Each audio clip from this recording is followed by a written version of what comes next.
Truth is in its glory, can feel it beat me here till the tear marks bleed on my way to euphoria. Desolation deadline, lockdown white jacket, time a clear-cut case for a trip to hysteria. Burn the blue void down. Burn the blue void down. What can they expect to hear from it? I think it's got very interesting new textures. It has a thread of our debut album, Red. Yeah, I don't think that, I think we've still been quite experimental with the genres because this is something that sometimes quite difficult because as you know, we basically perform everything on the material, so you're thinking we've just got ourselves to bounce everything off, so it's what direction do we want to go, because I kind of like fairly experimental, aggressive music. But it's evolved through the time and space that's in between Red and now, so life experience kind of brings us to a new point in our life, and so therefore the music's kind of evolved with it.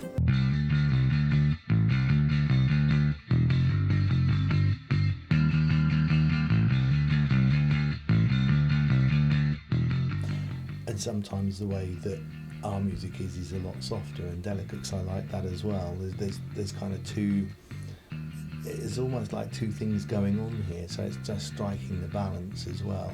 And I think we have experimented more with a fuller sound on this material.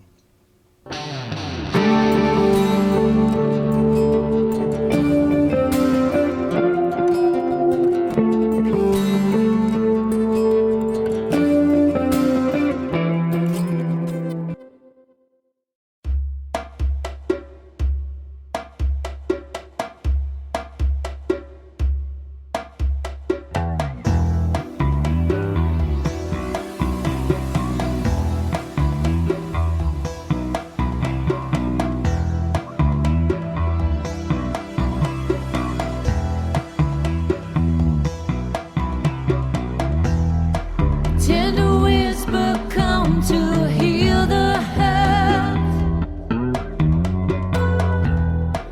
Remedy a wretched cause. White noise that knows no hush, no still. How do we write together?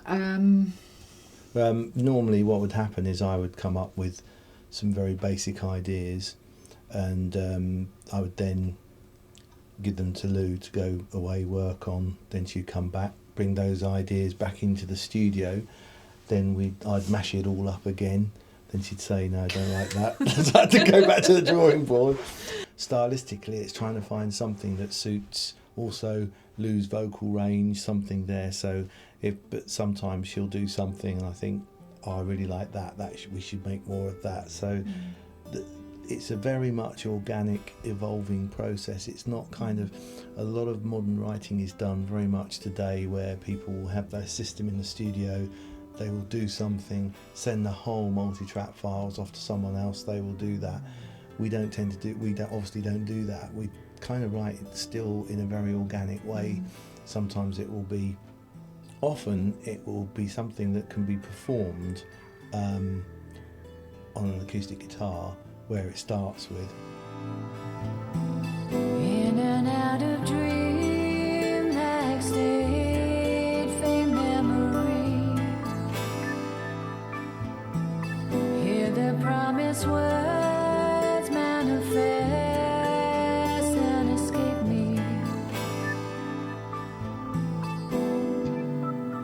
Strange but if informed, never to wake.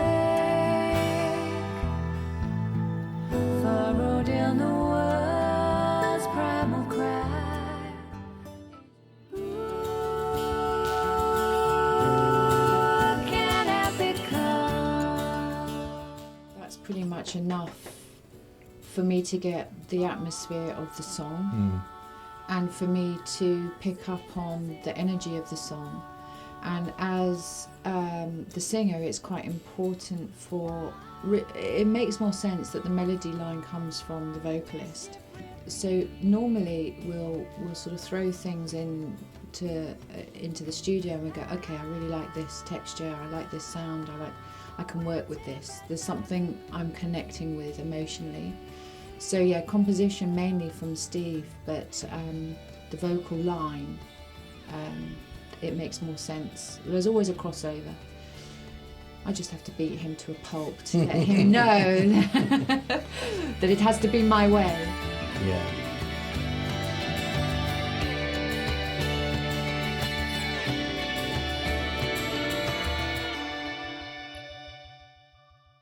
The tracks on the EP are going to be released internationally, which is fantastic news, and we're very excited.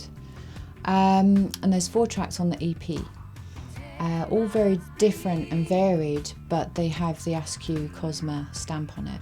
I think Lockdown is the key track. It's quite epic. It has lots of voice and whispered, talky verses, and then goes slamming into a really epic chorus, which is quite aggressive and quite, in the forefront vocally.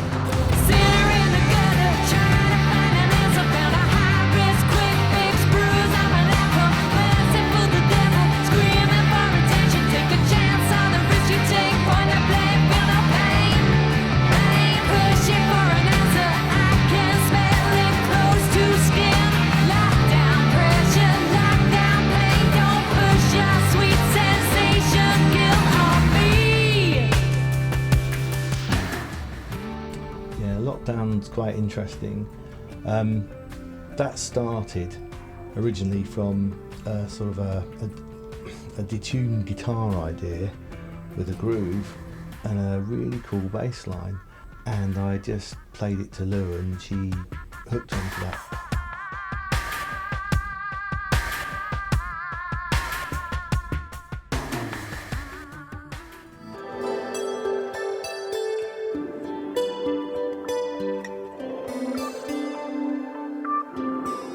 On a brush of sky and belief and in hope.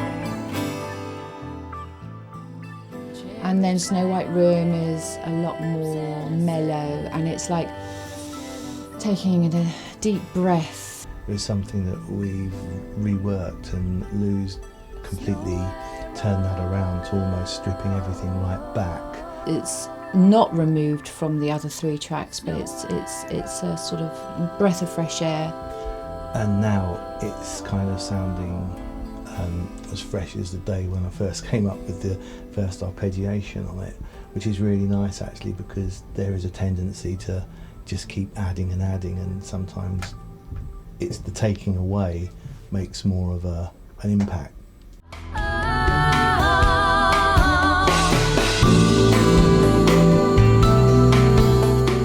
From a narrative of lyric, it's sort of questioning a lot about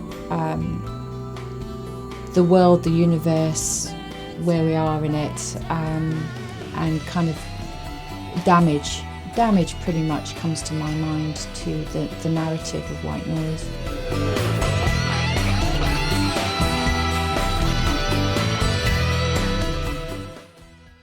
We are musicians and we like to sort of experiment a lot, and when you experiment a lot, sometimes what you do in a studio isn't always going to be possible live unless you want a 7-piece band playing with you, and we don't. So we take out technology to run the shows. It's the difference of doing TV and theatre. When you're performing live, it's theatre. You're in the studio, it is a bit like TV because you can do many takes and you can do many things to get the effect across. The live setup works where both Lou and I will run a laptop running various sequences and softwares. I tend to use an acoustic guitar as my main instrument through a pedal board, which then has lots of different effects with looping and stuff, and that's the way we tend to do the stuff live. where solely Lou's been doing the vocals. I can do backing vocals, I haven't been, but we're going to try and expand our live show to something a bit more different. In one short sentence, that's really hard. Aggressive, delicate and exciting. It's just a really exciting moment for our collaboration. It's extremely good to be back on the road, and it's good to be back.